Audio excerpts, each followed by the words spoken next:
Assalamualaikum warahmatullahi wabarakatuh. Ikhwani rahimakumullah. Berjumpa lagi dengan saya Al-Fakir Naharuddin.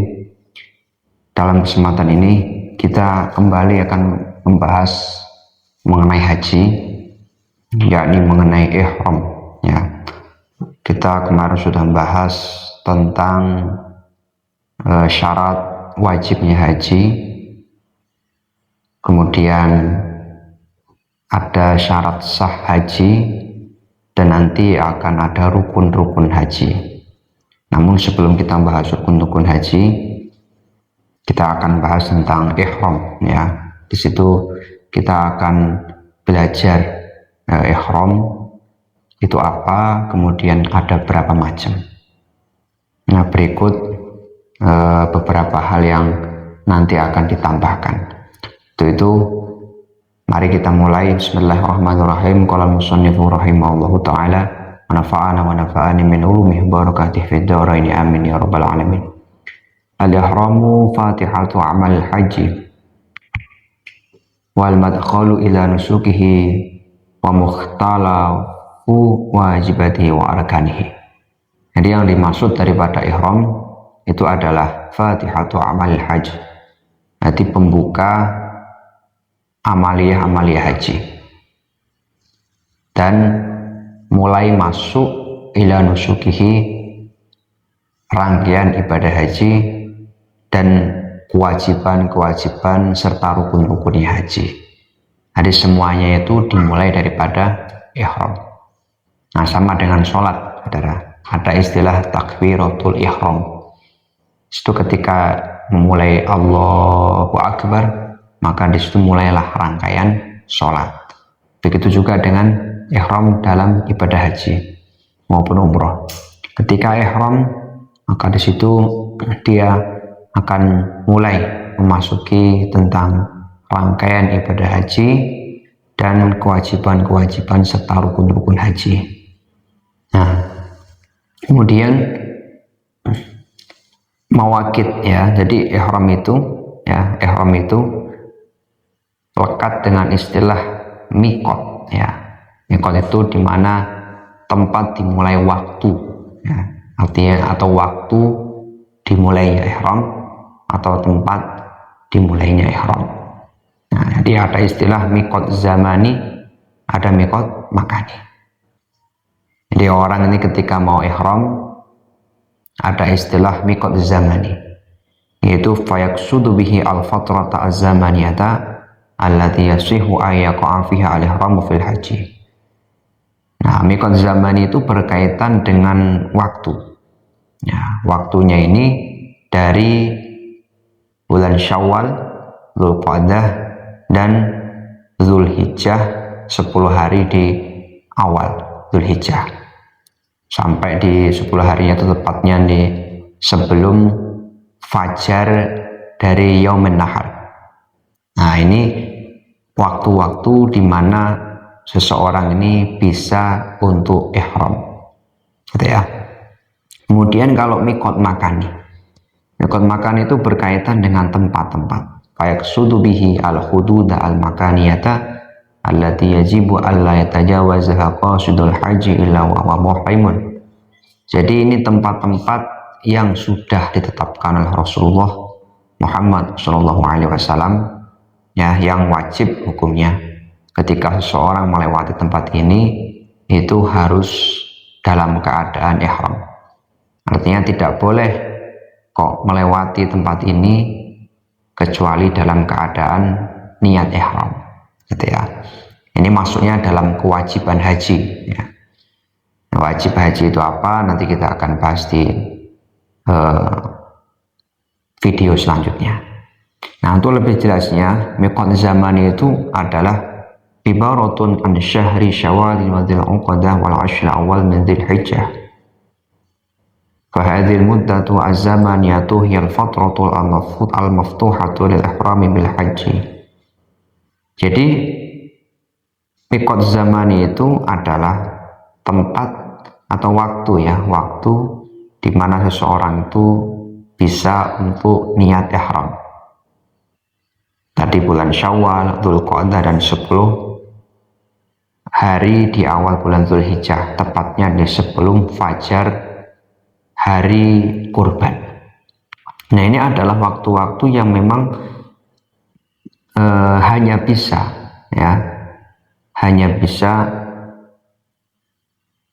ada di waktu ini, ya, seseorang itu niat ihram haji, ya, niat ihram haji. Kalau umroh itu kan seluruh waktu, tidak ada hal yang tidak boleh, ya, untuk ihram umroh. Tapi kalau haji ini ada waktu-waktu khusus. Nah, ini berdasarkan daripada surat Al-Baqarah ayat 197, al-hajju ashhurum ma'lumat. Jadi haji ini ada bulan-bulan yang sudah ditentukan, maklum. Nah, maka ketika seseorang itu niat haji sebelum di bulan-bulan ini, ya, ataupun bahkan sesudahnya, maka niat hajinya tidak sah.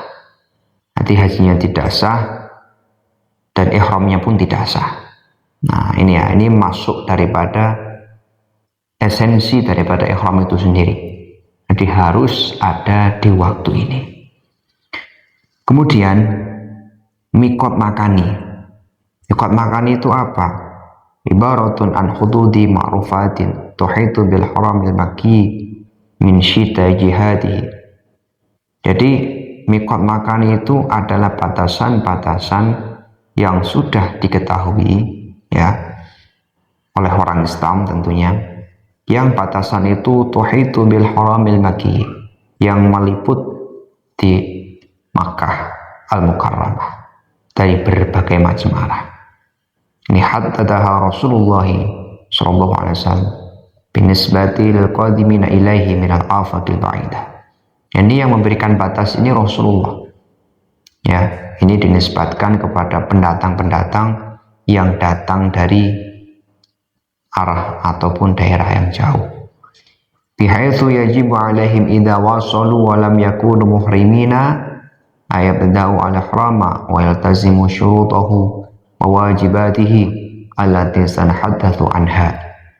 Jadi gambarannya itu ketika seseorang itu nyampe daerah situ, tempat-tempat yang sudah diberikan batasan, dan dia belum ihram, maka wajib untuk mulai ihram dan netepi syarat-syaratnya, wajib-wajibnya ihram. Ya, ini wajib hukumnya. Ya, wajib hukumnya. Jadi misal ada seorang haji, ya, kemudian dia belum niat ihram,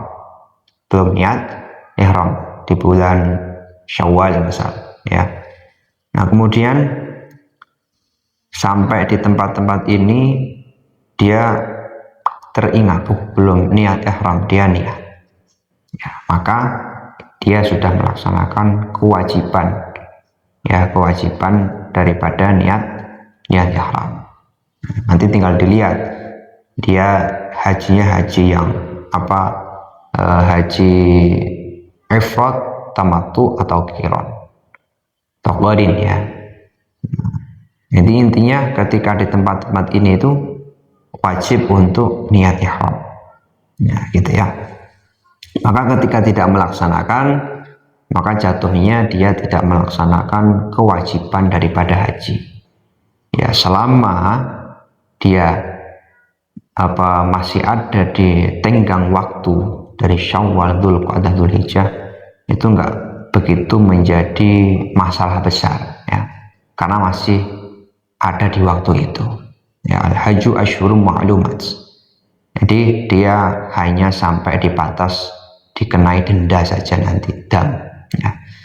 Jadi syarat di mana seseorang itu sah ihramnya, niat ihramnya, itu saya baca dalam kitab Tanwirul Qulub, itu harus ada di waktu-waktu yang sudah ditentukan, yaitu waktu Syawal, Dzulqa'dah, Dzulhijjah, ya. Al-hajju ashhurum ma'lumat. Dzulhijjah di 10 hari awal sebelum fajar dari Yaumun Nahar.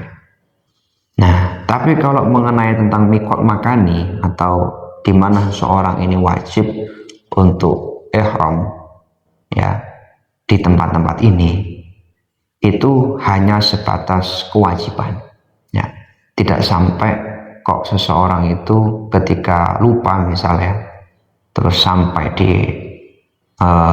tanah haram Mekah dan dia belum keadaan ihram dari tempat mikot makani, tempat yang seharusnya dia itu ihram, maka tidak menjadi masalah besar selama dia itu masih ada di kurun waktu bulan Syawal, Dzulqa'dah, dan 10 hari awal di bulan Dzulhijjah. Nah itu ya, kita harus pahami mana tempat-tempat yang menjadi awal mula seseorang itu niat ihram. Nah ini bergantung daerahnya. Ada Bir Ali, Dzul Hulaifah, itu tempat di mana seorang ihram dari orang-orang yang arah Madinatul Munawwarah. Ini ya, ini disunahkan untuk ihram minal masjidi alladzi ahrama minhu an-nabi. Disunahkan untuk ihram di mana Rasul dulu itu ihram di situ, yakni di masjid ya. Yang kedua itu di Juhfah.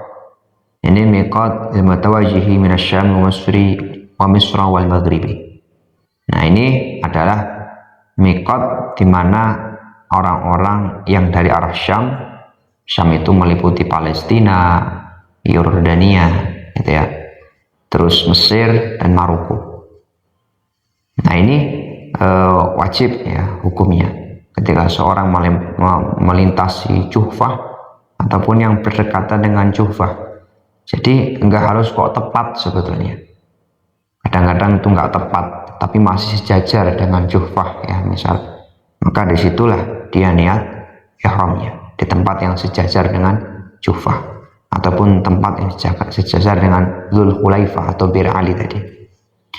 Ya Lam itu miqat lil mutawajjih min jihadil Yaman.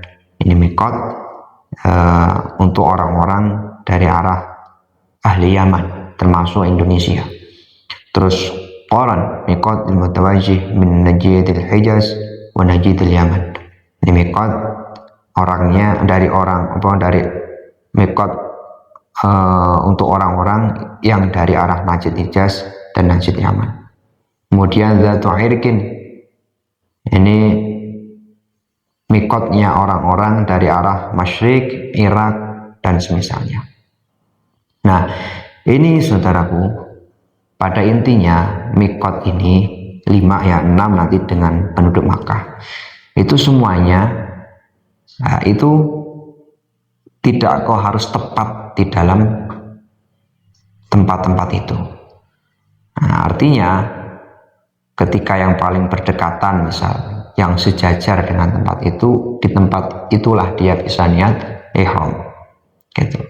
Bahkan ketika misal kok tidak melewati tempat-tempat ini ya, maka bagaimana? Maka saya baca ya di dalam kitab Tanwirul Qulub itu tempat yang dimana jarak dia dengan Makkahul Mukarramah itu 2 marhalah.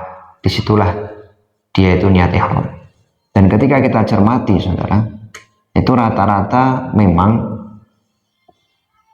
mikot makani tempat ihram itu rata-rata 2 marhalah. Ini ada ya Lam, ini 2 marhalah. Kemudian Arak itu 2 marhalah. Dzatu Irqin juga 2 marhalah. Ini Dzatu Irqin nama desa ya, 2 marhalah juga terpaut dengan Makkah. Kalau Juhfah itu 4,5 marhalah. Dzul Hulaifah ini yang paling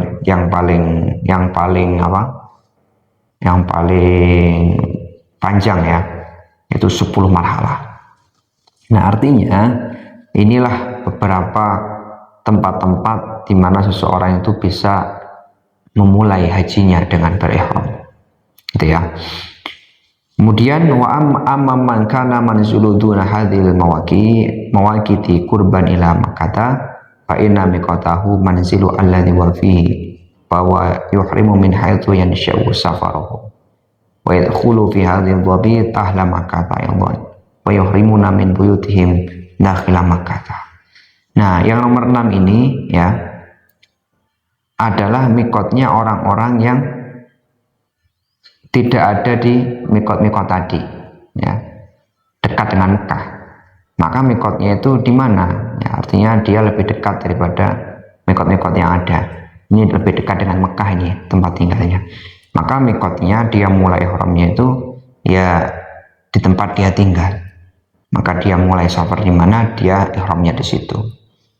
Ini topiknya masuk kepada ahli Mekah maupun orang yang bertempat, intinya yang maksudnya gharib, orang-orang pendatang tapi sudah bertempat di situ beberapa hari, 4 hari itu juga dikatakan mungkin. Maka dia di situ ihram min buyutihim dakhil Makkah. Jadi dia niat ihramnya dari rumahnya yang ada di dalam kota Mekah. Nah, tetapi saudaraku, ketika saya perjelas lagi mengenai penjelasan ini, di Mekah itu kan ada istilah kharijal haram dan ada istilah dakhilal haram. Jadi ada di situ di luar tanah haram dan di situ ada istilah tanah halal. Ya. Nah ini mawaqit itu ta'tabiru tu'tabaru mawaqitu lil haji wal mu'tamir ma'dama qadimaini min kharijil haram. Jadi mikot-mikot yang ada tadi yang wajib bagi orang yang haji maupun orang yang umroh itu selama dia itu datang dari luar tanah haram. Ya, luar tanah haram. Ketika ada di dalam tanah haram, ya ini harus perhatikan. Ketika ada dalam tanah haram, sawa'un kana makian awafidan, baik di situ orang Maki, orang Mekah asli, awafidan ataupun pendatang, ya, maka fayajibu alai al-khuruju lil ihram bil umrati ila adnal hilli. Maka wajib hukumnya dia itu untuk keluar di tanah halal, ya, meskipun hanya sejangkah. Jadi harus ada di tanah halal. Nah, berarti di sini kita bisa pahami, saudara. Meskipun orang Mekah pun ataupun pendatang yang sudah beberapa hari di situ misalnya, itu ketika ada di tanah haram, ketika dia mau berihram, maka wajibnya ini ya, dia keluar sampai minimal sejangkah lah dia ada di tanah halal. Nah, yang salah ada batasan ini tanah haram, tanah halal. Nah, dia keluar dari tanah haram ini menuju tanah halal sejangkah dia niat ihram di situ. Ini hukumnya wajib. Maka bagaimana falau ahrama min Makkah tasahhat umratuhu wa lazima udamun kama sata'alamu fi ma ba'd. Ketika dia niat ihramnya itu di Makkah, ya ini berarti di tanah haram, bukan tanah halal. Maka bagaimana? Maka tetap sah, ya, tetap sah nih, umrohnya tetap sah, hajinya pun tetap sah, ya, tetapi dia harus membayar denda. Itu dalilnya itu wa dal wujubi an nabiyya arsala Aisyah kama fil hadis sahih ba'da qada'il haji ila Tan'im. Rasulullah itu pernah mengirim, ya, mengutus Sayyidah Aisyah dalam satu hadis yang sahih setelah beliau itu ba'da qada'il haji. Jadi Sayyidah Aisyah ini udah selesai haji. Yaitu kemudian Rasulullah mengirim Sayyidah Aisyah ke Tan'im. Nah, Tan'im ini sekarang ada di situ ada masjidnya, Masjid Aisyah. Itu berjarak 5-7 kilo dengan kota haram Mekah. Nah, ini adalah tempat maka nuwarai hududil haram, tempat di mana tidak ada di batas tanah haram, ada di belakangnya. Ini terdekat bahkan 5-7 kilo saja. Nah, maka kemudian ketika beliau itu nyampe di situ, dikirim di situ oleh Rasulullah, nah, Sayyidah Aisyah kemudian i'tamarat min hunaka, niat ihram untuk umroh dari kota ini. Berarti ini menjelaskan haji ifrad, ya. Jadi diselesaikan dulu dari mikotnya, niat ihram, selesai rangkaian haji, kemudian beliau dikirim ke Tan'im. Nah, ini 5-7 kilo dari kota haram Mekah. Nah, kemudian beliau niat ihram umroh di situ. Ini menggambarkan, ya.